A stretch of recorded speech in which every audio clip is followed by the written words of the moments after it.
Around 2019, I made a video on one of my favourite trilogies. It was my first ever video, and at the time I didn't even play the first game, and instead I purely made the video about the next two games. So it's finally time I remedy that little mistake. If you're not already aware of what I'm talking about, which you really should based on the visuals, I am talking about the Jak and Daxter Trilogy. A few years ago, I finally played the Precursor Legacy for the first time, and fully enjoyed it. I also just got finished replaying the entire trilogy on Twitch recently, which if you haven't already, feel free to check it out in the description below. I also have a VODs channel, and if you missed me playing this trilogy, then the VODs for those streams will be there. This is also part 1 of a 3-part review of the whole trilogy, so if you'd like to see more, stay tuned. This platformer was developed by Naughty Dog Incorporated and published by Sony Computer Entertainment and originally released in 2001 for the PlayStation 2. More than a decade later, it got released for the PS3 in 2012 and the PS4 in 2017. We enter the world of Jak and Daxter in Sandover Village, where we get a monologue from Samos the Green Eco Sage asking himself about the precursors, where they came from, and more. I have spent my life searching for the answers that my father and my father's fathers failed to find. Who were the precursors? Why did they create the vast monoliths that litter our planet? How did they harness eco, the life energy of the world? What was their purpose, and why did they vanish? I have asked the plants, but they do not remember. The plants have asked the rocks, but the rocks do not recall. Even the rocks do not recall. Every bone in my body tells me that the answers rest on the shoulders of a young boy, oblivious to his destiny, uninterested in the search for truth, and rejecting of my guidance. And why would he want to listen to old Samos the Sage anyway? I'm only the master of Green Eco, one of the wisest men on the planet. So it seems the answer begins not with careful research or sensible thinking. Nay, as with many of fate's mysteries, it begins with but a small act of disobedience.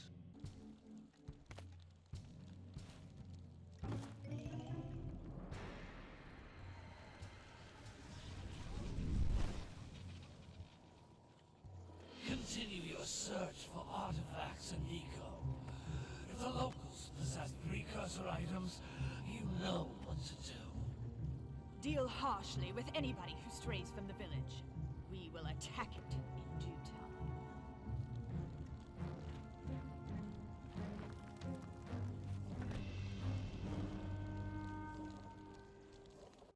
What are we doing here anyway, Jak? This place gives me the creeps.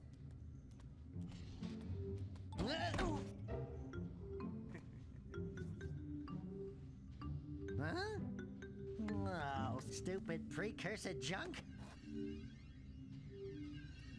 Eek! What is that dark ooze? It sure don't look friendly. The sage yaps on about the precursors that built this place all the time. Where did they go? Why did they build this crud? Now, I like precursor orbs and power cells as much as the next guy. But if you ask me, they must have been real losers. Wow! How did you do that? Jak, I think we're in trouble!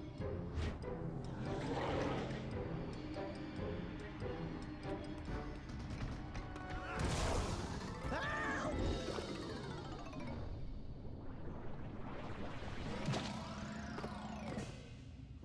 Man, that stung! I told you we shouldn't have come here, and you listened! What?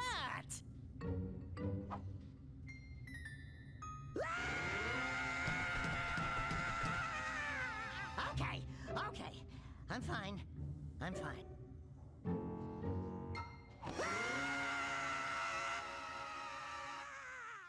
As you can see, a lot happens during this opening cutscene. Gol, Acheron, and Maya, both antagonists, and Gol being a Dark Eco Sage, command their lurker forces, and Daxter falls into a vat of Dark Eco which transforms him into an Ottsel, an otter and weasel hybrid. We come to learn more about Ottsels later in the trilogy. Jak and Daxter make it back to Samos' hut and soon begin their adventure of collecting scout flies, power cells, and precursor orbs, while their main objective is to change Daxter back to normal and stop Gol and Maya. Through their adventures, we see them roam through many different environments. Some examples are Sentinel Beach, Mountain Pass, and Volcanic Crater. Through these areas, we see other NPCs who we can help in exchange for power cells or give them precursor orbs for the same thing. At the end of the game, during the secret ending, we get a giant precursor gateway which we can open up and activate once we have 100 power cells. We go into what this gateway does in the second game, so stay tuned for that.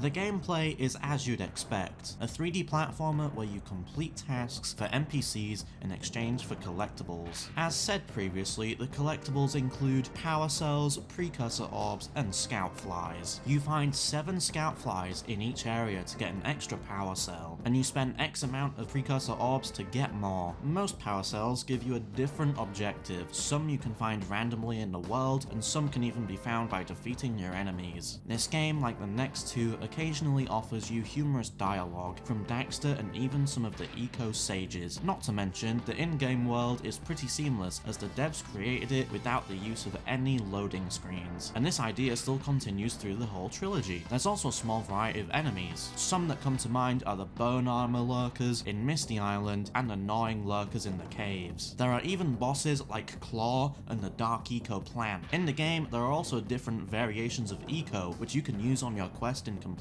the game. These examples are green, blue, yellow, and red. Collecting each version gives you a different power. Here's a showcase of what Jak can use them for.